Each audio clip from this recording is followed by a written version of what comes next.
Yeah, just count me in. I'll do the. Or do you want to intro today? Hey, I'm really bad at this, so I'm already put us on. So I could have counted you in, and I'm just trash. So, first try. I got all the production stuff right, but people see our faces and we're ready. So, I three, love two, one, it. go. Hello, everybody. Welcome back to the Deadlock and Load podcast. This is episode number 2. My name's Cryptic. I'm here with Banana Slam Jamma. How you doing, man? Yeah, I'm good. I'm pretty excited to talk about Deadlock as I just got done feeding. So rather than playing badly, I can talk bad things about bad things, or good things. Yeah. That's cool. That's cool. I appreciate that. I think there's a lot that we could talk about in this episode. There's a ton of things that have been going on in Deadlock over the last week, or I guess 2 weeks since we had to take a week off. But we're going to kind of trim it down to a few things that we think are a little bit more important this time around. But before we get started, just big shout out to everyone who is tuning in, listening here live, or also on Spotify, whatever platform you have. Brian, how do you feel overall about the patch? Like, just first impressions when you saw the notes, and then of course, how it's maybe how are you getting used to it? My first impression of the patch is that it's the same balancers as Dota 2. It just feels like the people who made the patch are playing the game, listening to people who play the game, paying close attention to the things that feel good, things that are a little bit wonky, like not just hero balance changes, item balance changes, gameplay balance changes. It just feels like a good vibe when I read it. What about you? Dude, okay, very similar actually. A lot of the patch notes and some of the changes feel like they are, yeah, I would. It's similar to what you would see in Dota 2, but yeah, the changes are enough to where it's not like over nerfing or overbalancing, but rather just making slight adjustments to get towards what they want out of the game. And I like that because it's forcing people to kind of give like a different take on everything from how you play the map to how you play the heroes to how you itemize, and they're not like overreacting, and I love that a lot. Yeah, I mean, it's also like not just nerfs across the board. I feel like certain items were bought too much, so they slightly nerfed those. Certain items were bought not enough, and then they slightly buffed those. Same thing with heroes. They took off all the stat sites, so it's impossible for us to know like what the win rates of everything were. But like the example of like, I don't want to give too many examples, but the example of like the 7 stun nerf just like felt really bad to get stunned for 6 seconds. So let's just nerf that, because it's not like I felt like 7 was broken. It's just not fun. Like, it's not good for the game. Anti-fun. Yeah, it's just not good for the game that it exists. And I think a lot of balance changes should be about balance itself, but also about, is this like a way that we want people to be able to win this game? You know what I mean? Like, requires absolutely 0 skill, and then the guy needs to not play for 6 seconds. That's just not a good time. So stun, echo shard, stun, meanwhile getting zapped to death by a lightning ball. Yeah, there's certain cool things people figure out, and that's kind of the nature of these types of games. Like, people find ways to break it, and you're like, that's really cool, but also really broken and not necessarily fun to play against, right? And so that's when they come in, they fix them, in a good way too. It's not like you said, it's not like it's completely unplayable now for that type of build. It's just not, I guess, messed up. Like, it's not super like jacked to play against. I don't know. I like the way that they address it. yeah, absolutely. So in terms of the patch, we got like your first impressions. What do you think is like, you mentioned that you want to talk a little bit about like what you think is like the biggest hero change specifically, or like what is like some of the biggest changes to like a hero, or like the concepts of the patch. I mean, what do you think about that? I mean, I'll start with the concept, I guess, because it also ties into like the hero that I think got changed the most. So I think what I noticed the most is the reworking of return fire to give bullet resistance, and improved bullet resistance both got buffed. So it just feels like then like Veil Walker fire rate nerf, and then there's a lot of other fire rate nerfs, and I just feel like they decided like we're not gonna let bullets carry the game like nearly as hard. 100%. So that's like the overall conceptual change. And when I look at heroes like Haze, for instance, she just feels a lot less powerful late game, and any other hero that was like purely gun based So like even in the tournament recently, I was told that the number one hero was Ivy with Spirit build. So I'm definitely seeing a lot more like Lady Geist, Ivy, just overall Spirit centric heroes. As opposed to I feel like last patch everyone was just going glass cannon, lucky shot. And not only did they nerf the items, but they also nerfed a lot of heroes like Kelvin and like his output of damage and such. Yeah, I think so. I'm kind of with you. My immediate takeaway from the patch as I was looking at all the items, it wasn't just the buff to those ones, but a lot of items in general either had bullet resistance removed completely from their like implicit stat, or like replaced with spirit resistance. So there was a lot of just a huge shift out of bullet damage, and like you said, a lot of nerfs to some of the bullet items that were being kind of overpicked.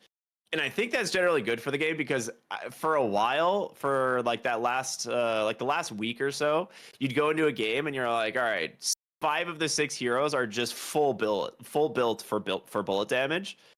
And then like one person is like, I gotta I gotta sprinkle a little bit of spirit damage in here, you know, just in case. But this patch feels way more balanced in terms of the potential damage output, like you're saying, like between spirit, between bullet, and I like that you mentioned Ivy because I think Ivy is the number one most changed hero of the patch.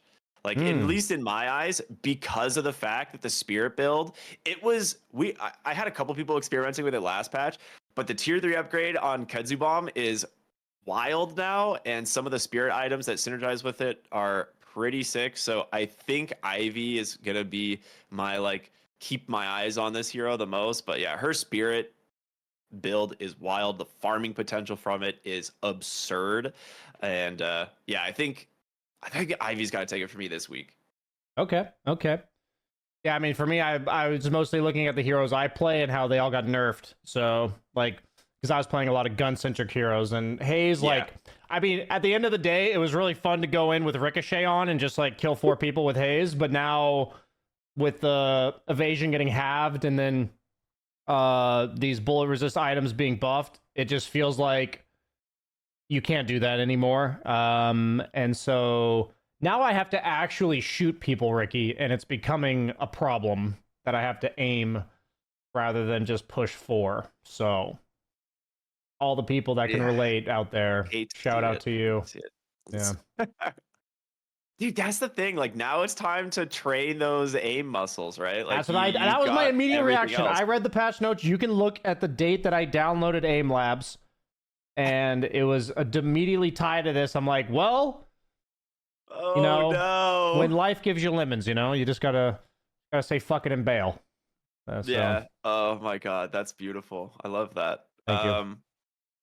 No, yeah, I mean, yeah, that was absolutely something I was looking at as well. It's funny you mentioned because I played Haze for the first time after the patch, so I had no frame of reference of playing Haze before this, and I started to realize why this hero was so good immediately because she still feels strong. Like, I think she still has a definite place in the game. Oh, for sure. But it just I could see like now like I'm playing the game and there was like an Abrams running with like 70% bullet resistance on him, and I'm like, huh, that guy's not taking damage at all. And yeah, it seems like there's just more ways to address these like really strong late game bullet builds, which is exciting for the game, I think, in general. Yeah, I mean, I also like in my games I've experienced that all these melee guys that get up in your face with the nerf to like Veil Walker, it feels more difficult to like be elusive on the map. And then also like this wasn't even from last patch, but just the overall nerfs to Warpstone over time, it just feels like I don't really have a solution to when Abrams jumps me. Like what do I do now? Hope I land the parry, I guess. But yeah, it definitely feels like the team that has like 1 or 2 bruisers that just run the hell in feels more powerful. And then I feel like Ivy and Lady Geist, as you mentioned, I have felt this from the Kudzu Bomb. I've never actually played Ivy, but I play against it. So there's just shit on the ground that make it really difficult to maneuver in fights. And I feel like they get to pick and choose. Their team gets to pick and choose when they go on you because you're like zoned and they're controlling you a bit more. So That's my general impression right now. It feels like last patch was so much more about the guns with the pickoffs and like Kelvin solo doming somebody and then just killing them. And right now it's more like, okay, buy time, go the hell in on an Abrams and kill everybody. So yeah, that's what it feels like. No, I like it. I think this patch there's still a lot more to discover, but It's only been it's only been the weekend. There's already been like 2 minor patches that came out, kind of a quick nerf to Mirage, which we're gonna touch on Mirage in a little bit. So that's like a little bit, stick around and wait. Spoilers.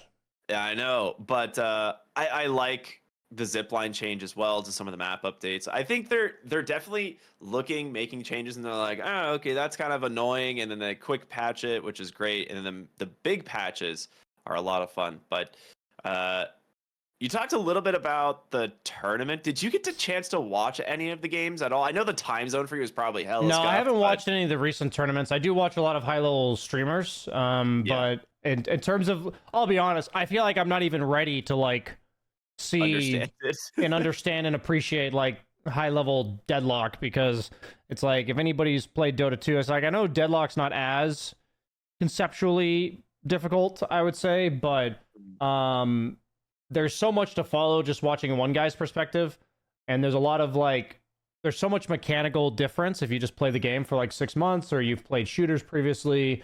There's so many just mechanics based things that I need to keep getting improved at, that like worrying about professional strategy, I'll get there when I get there. And so, maybe people at home can echo the sentiment that maybe I do feel like the competitive scene is going to take a little bit of time to take off, because there's a lot of people probably going through something similar to what I'm doing.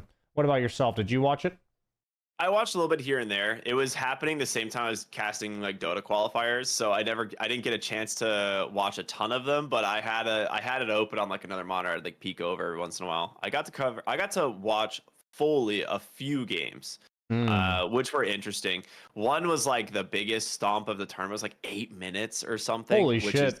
It was insane. But then I watched a couple other actually like pretty good competitive games, which were pretty fun. But yeah, I think you're right. I think a lot of the competitive strategy is still being figured out. I think there is a general idea of what's best, because getting AP, it just seems to be really, really, really strong if you can do it early. If you get an AP lead on an enemy team, it becomes almost impossible to fight them. For the noobs that I also had to think about it, that is ability points. Yes. So when you're playing the game, you get ability points for all sorts of stuff, but objectives provide like some of the biggest and easiest access to it. And so things like the Guardians and the Walkers, if you can take them early and keep your own, the game snowballs absurdly out of control. Yeah, so I mean, there's a huge power spikes that come from either maxing out a single skill or having like 2 points in several different skills. And it's kind of funny that unlike a game like Dota, you are effectively leveling up your skills together. So it's like everybody hitting these things at the same time. I mean, this is stuff that like I can only begin to fathom, but I think of like Dota with like level 2 power spikes in lane that you try to go for. I'm sure that teams will pick hero combinations that once they get 8 ability points, these heroes both come online at the same time. You know what I mean? There's that's just like an example of theoretical min-maxing that I'm sure maybe has been dabbled in a little bit already, but yeah, I mean, that's the kind of stuff that I look forward to looking out for once I'm quote unquote qualified to do so. I've been watching and playing the game for a while. There's still so much that's just like unknown, and you're like, there's technically a draft, right? Like people are banning and drafting heroes, and some of it's like, are they drafting this because it's just more comfort? And this is like, in this game, as opposed to Dota, you see a lot more like quote unquote one tricking, right? Like people that play one hero like 600 times, and then they haven't even touched like half the hero roster, which, is definitely a thing that you can do. But I think it's going to end up being a lot more like Dota when the hero roster expands, where it's like, you're going to need to have like 5-6 heroes that you're probably very good at, because like you said, exactly what you mentioned, like people are going to start figuring out weird combos that like heavy counter some stuff that's going to be really cool. We're just not at that point yet. I just think that if once there's enough players that are super freaking good at 1 or 2 heroes, then you eventually have to, like, it's human evolution, right? It's like you have to tie break somehow, And so I think the tiebreaker will be that there's going to be players that are also very good at 4 or 5 heroes, and then they can pick and choose what actually counters your small pool. I do believe personally that learning a very small set of heroes is the way to become professional or top tier at any game. I watched Amar and Malrine, for instance, come out of nowhere, and I feel like the majority, like Ari, I'm talking about Dota players, by the way, that came out of like the woodworks in the last couple years. I've noticed they all have in common is that they just have a really small hero pool that they're known for, and then as they're playing competitive, they've been slowly adding 1 or 2 heroes every so often, and I'm thinking that's exactly how Deadlock's gonna go, and so only time will tell. But I definitely feel like this game will have a healthy competitive scene, which is going to cause and force people to just have to continue to adjust and grow. And I do believe the one tricks will be the initial professional players, and whatever ones can expand will stick around. Yeah. I like that. In terms of the tournament, though, the winners, I'm not sure if this is a spoiler for you. The team Mahjong and Krill, a fantastic name. Let's just be real. True. 8.5 out of 10. Yeah. Yeah, absolutely. This was a little bit of an upset. I think a lot of people came into this were like, yeah, Michael S. and Listic's team probably going to be the winners, right? Like a lot of people consider them to be the best players, the best team. They got eliminated in the lower bracket finals by Mahjong and Krill. Mahjong and Krill go on to win the whole thing. And that is, I mean, some people you're probably very familiar with. That's the Hydration Leafa stack. This is the former American Overwatch stack for the most part. These guys are really good. And some of what you said kind of made an appearance in their games, which is their macro gameplay was just way better than everyone else in terms of like being able to take objectives, when to group, when to push. And they've got the shooter background, so that's kind of like their second nature. And now they're kind of pulling in a lot of this macro gameplay, and it looked so good. They were solid. Yeah, I'll say that I started playing Party Queue with Sing Sing, and I'm playing against better players. And I immediately, I made the joke about downloading Aim Labs because of Haze nerf, but I downloaded Aim Labs because I'm realizing that I can tell I'm playing against like CSGO players or Valorant players because they'll just flick to the deny, a millisecond faster than I do. And it's like, well, if that happens, then I just lose my lane. Doesn't matter what I know about the game. Doesn't matter what items I'm buying. If this guy's headshotting me more than I'm headshotting him and vice versa, it's just, that's what's going to decide. And so I definitely think in the last week and a half or so since our last episode, I've grown more appreciation for like what percentage of this game is actually requiring of shooting skill. So I wouldn't be surprised if all of the pros, or at least most of them right now, are predominantly shooter players. And it's going to take some time, I think, for anyone who's not a full-time shooter player to catch up. I think it's possible, but this game definitely requires a lot of button pressing and doing it accurately. So it doesn't surprise me at all that all these players have shooting backgrounds. Yeah. It was a fun thing to watch. Definitely when you get a chance, check out some of the VODs, or, when like you said, when you think you can appreciate it a little bit. But it was fun. It was a cool event. They did a good job putting it on. There was a little bit of hiccups here and there, but in general, it's going to take a while for like the pro scene to develop. I mean, this game's in freaking alpha, man, or early beta, whatever you want to call it. And people are already trying to put tournaments together and develop the scene. People are just going full on, like, this is the game they want to take seriously as an esport. And I'm for it, man. I know you and I already really love the game. I'm glad to see other people do as well. Yeah, like the biggest thing I think about is they are drastically changing rules of the game nonstop because so like if you're thinking about, imagine competitive Dota where they're changing towers and placements of them like every week or two, and like how much damage they do, and like what's the actual map size and stuff. Like they're tinkering with that every 2 weeks. Like I will say I really like that they added back the lane sharing mechanic, but then they just made the side lanes the one-on-ones, and then they made them really far away from each other. I thought that was like, just maybe it's not going to end up being the perfect fix, but it just I hated being limited on where I could move based on the single lanes and dual lanes. That was really annoying to have to remember. That's like feels super bad. And then it was also bad before when people were just jumping lanes, and that reduced the actual idea of laning. So yeah, I just really like their approach, and it's like I think it's always important, and Valve did a good job of that with Dota, is to not limit or not nerf strategies by limiting creativity. Exactly. So making the map bigger, but allowing people to kind of interpret for themselves how they want to handle that and go about it, I think is much more healthy, much healthier for the game than what they initially did as like a band-aid fix, which they called it that. So yeah. Yeah, I agree. I think so far their approach to quote unquote fixing or adjusting things has been really good. And yeah, I think, you know, we could talk about that for a while, but one of the things people I know we want to talk about that a lot of people are probably curious about is Mirage, dude. The new hero that gets added, which this one surprised me. I thought for sure it was going to be Holiday.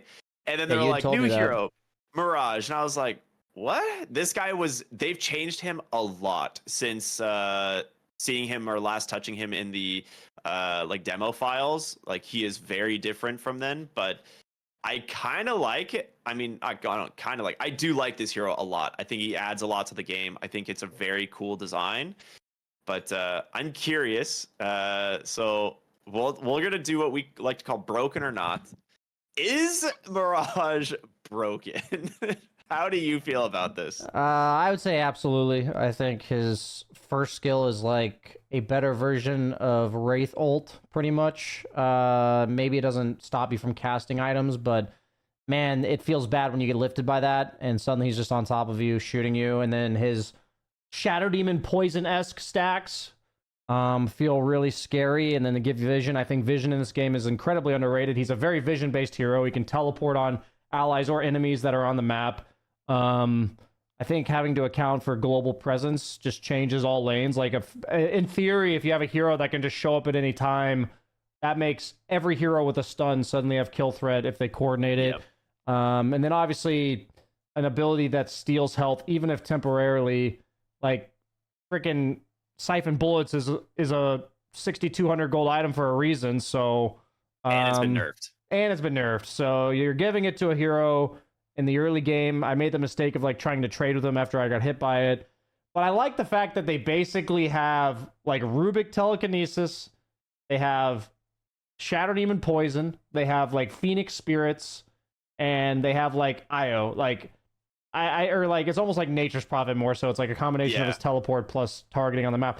It's just, I really appreciate that they're adding Dota heroes to this game. Like, and they're kind of like making an amalgamation of a lot of different ones. So, long story short, yes, I think it's broken. Do you have the same conclusion? I think immediate response, I was like, I gotta go test this hero out, and I put him into a demo lobby, and I like maxed out Tornado with Duration Extender, and then I was like, that lasts a long time. And then I bought an Echo Shard, and I'm like, yeah, it's a little too strong. I was like, this is kind of broken.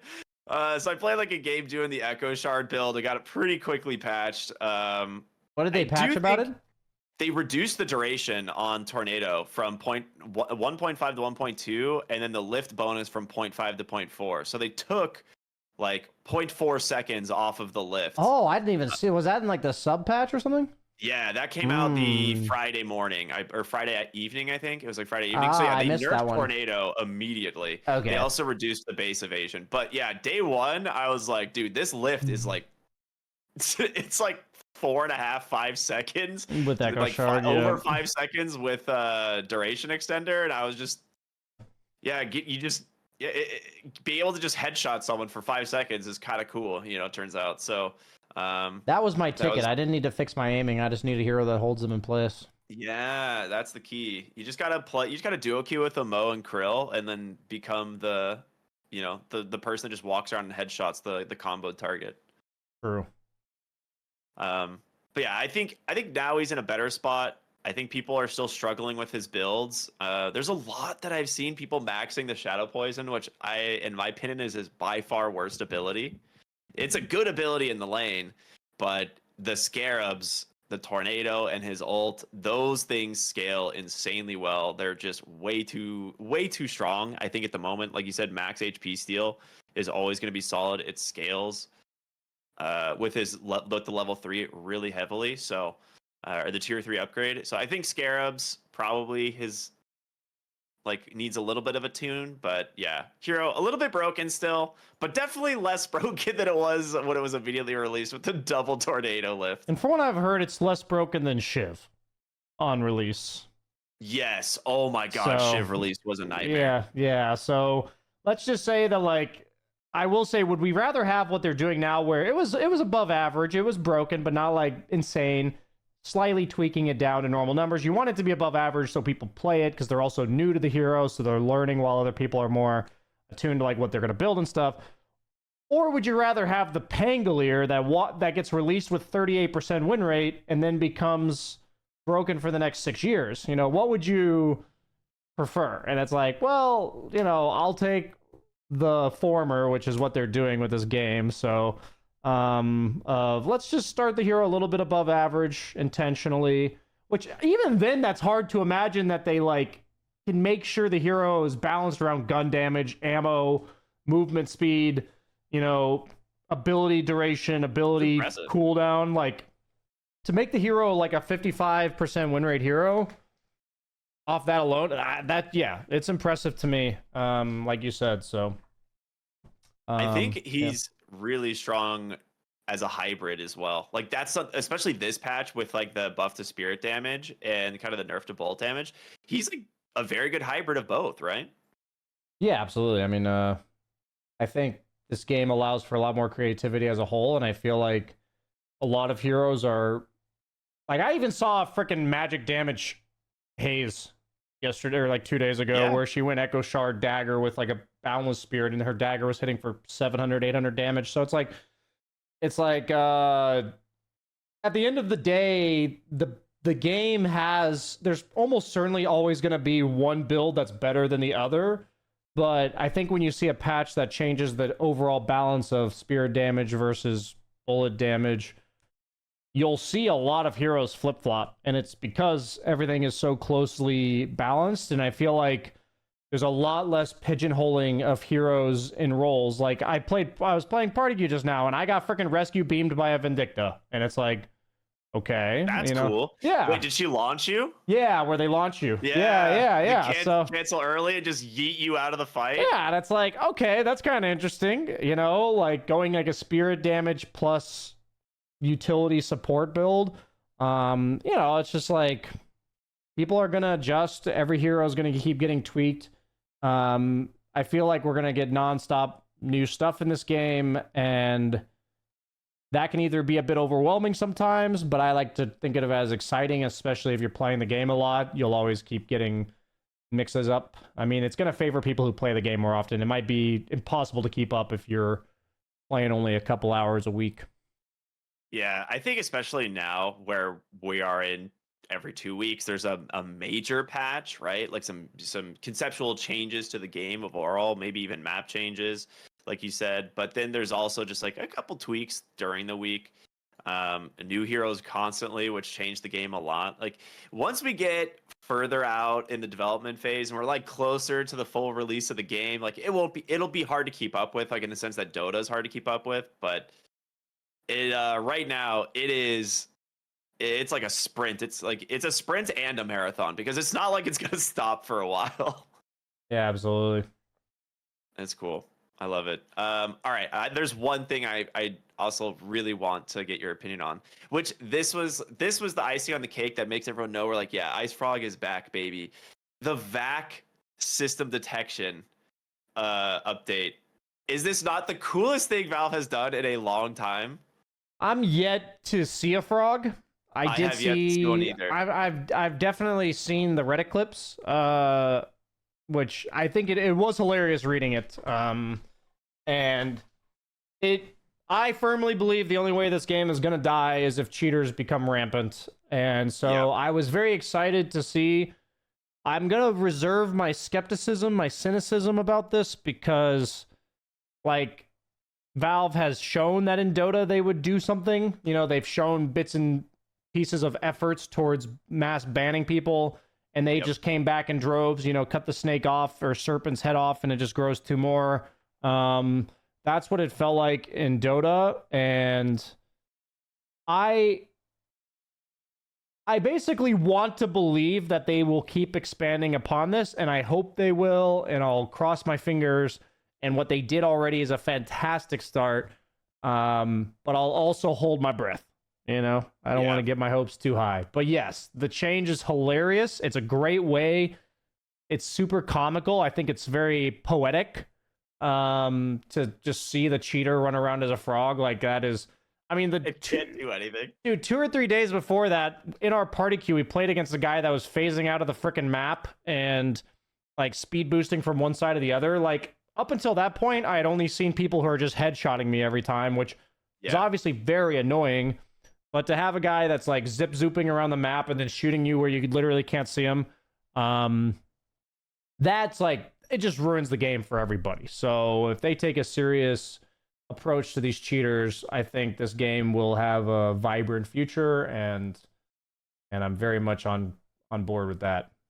Yeah, I hope to see them expanded as well. Like, they've done honeypot type stuff in Dota, like you mentioned, to like basically mass detect and mass ban different types of exploits and cheats and stuff like that. And I have to imagine they'll do a similar approach here in Deadlock. But like you said, because this is a shooter where there is just there's a huge advantage to cheating in a game like this or a game like Counter-Strike than there is in Dota, right? Like Dota, there are some things you can do to kind of avoid it. But yeah, this is one of those games where if it becomes rampant, like you said, I think it's going to be a problem for the community. So props to them for already addressing it. I think it's cool. I think this is a really fun way to go about it as well. I hope one day I get to see a frog so I can just follow it around the map and punch it to death. I don't even care if I win at that point. I just want to punch him. Yeah. I just want to punch the frog. I'm going to go buy all the melee items and just punch it to death constantly. Very good. Yeah. Oh, man, this is it's exciting, man. I think it's going to be a really good 2-week patch. I think there's a lot of cool stuff that people haven't explored yet. Is there any hero, last little bit maybe, and what's the hero that you're looking forward to trying most right now? Well, I mean, I think Lady Guy's got some huge buffs, so I'm going to keep trying her out. I've been struggling with her because she just lacks control, but I think a lot of these heroes that lack control are a lot about pick and choosing your openings, and her chase potential is pretty insane if she's allowed to just stack her stuff on you. So I think it's going to help me work on my aim and positioning to play heroes like her. And that's what I'm looking forward to trying. And I also want to be trying more like hybrid builds on Haze specifically, just less more like Ricochet ulti builds, but more like half spirit, half damage builds.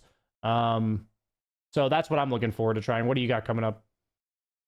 So last patch, I was experimenting a lot with Dagger Shiv because I thought I like on paper the bleed build for Shiv is really good, and I was like, man, it has to be better than like the results it's getting. And now that this patch came out, and I'm like, all right, maybe I'm really gonna experiment with Dagger Shiv. So I think I'm going to give that one a shot a little bit more, and then I want to do the McGinnis more turret build because I've been trying out the gun build a lot for her as well, but now it's like I want to try the tank and turret build and just play around kind of like the techies of Deadlock, you know. Slacks would be proud. Yeah, he would. I'm disappointed, but he would be proud.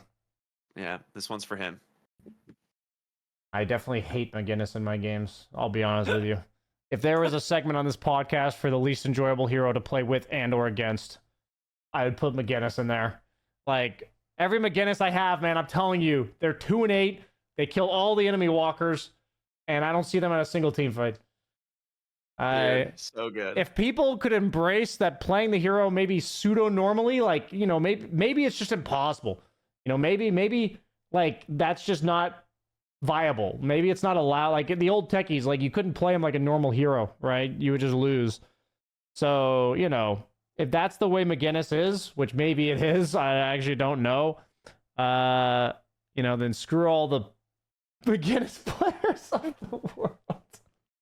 Dude, okay, so unironically, in that tournament that happened recently, McGinnis was pretty popular, and they just snowballed around her. They would just walk down lanes, throw the wall at the walker, and they just zoom it. I'm down for McGinnis being in the fights and actually contributing to the game. Like, I'm down for that. If you want to view her like a shadow shaman or like a, nature's prophet of Dota where you group up with the team and push, like, I'm down for that. Having strats revolve around the hero, but I definitely feel like I'm already learning that different heroes kind of represent different personality traits of whoever likes to play them. And I'm not trying to say anything about you right now, Ricky, but that's fair. I think, I'll just leave it at the insinuation of what McGinnis represents. Or I mean, to be fair, I'm an Infernus main, so yeah, it's okay. Exactly. That's my homie. I like Infernus a lot. And he's really good this patch, so I might be playing him as well. We'll see. Nice. I'm sure. At least I think he's going to be really good. I'm sure I'll play him more when I can actually aim at people and ignite them. That'll be useful. Yeah, that is definitely a core part of his kit, I'll be honest, after like 100 games on him. Yeah, for most heroes, I'd say shooting people is a good idea, but on some, it matters more than most. McGinnis, turrets matters a lot less. True. Maybe this is your calling. You're selling me. You're selling me. Those things auto lock. That's the new haze, baby. You just drop the turrets, get some shards, drop the heal, wall them off. Maybe an echo shard for fun. Okay, you've sold it. I'm just saying, you gotta embrace it. Embrace what you're good at, and what you're bad at, and what you're bad at. Oh no, what a great way to finish the podcast. This has been a fun second episode, I'll be honest, and I'm really looking forward to the update we're gonna get over the next week. I'm really excited, of course, for the next few heroes that they're working on. Who knows what it's gonna be at this point? We all thought it was gonna be something else, ends up being Mirage. It's a cool hero. I love it. Yeah, I mean, we are gonna be doing this podcast every Monday, starting today. We had an introductory podcast about a week and a half ago for people trying to keep up. We're working on getting it out on all the platforms, YouTube, Spotify, all that kind of stuff. Bear with us as we go through the growing pains and all that. But both of us, and I'm sure hopefully people listening, we're both excited about Deadlock, its future, just like the hybrid of shooters plus MOBAs, two of the best genres in all of esports, as well as just gaming as a whole. Valve is clearly investing a lot of time and effort into balancing and keeping this game fresh and also making it feel better to play over time. I feel like I'm getting to watch like a makeshift of Dota history over time. I just felt the same way about Dota the whole 12 years that I played it.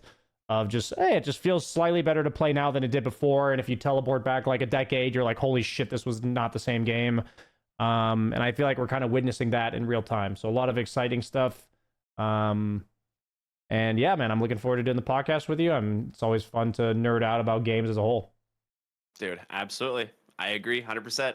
All right, everyone. We just want to say thank you all so much for watching, for hanging out, for listening, wherever that may be. But we will see you guys next time on the next episode of Deadlock and Load. Have a good one. Peace.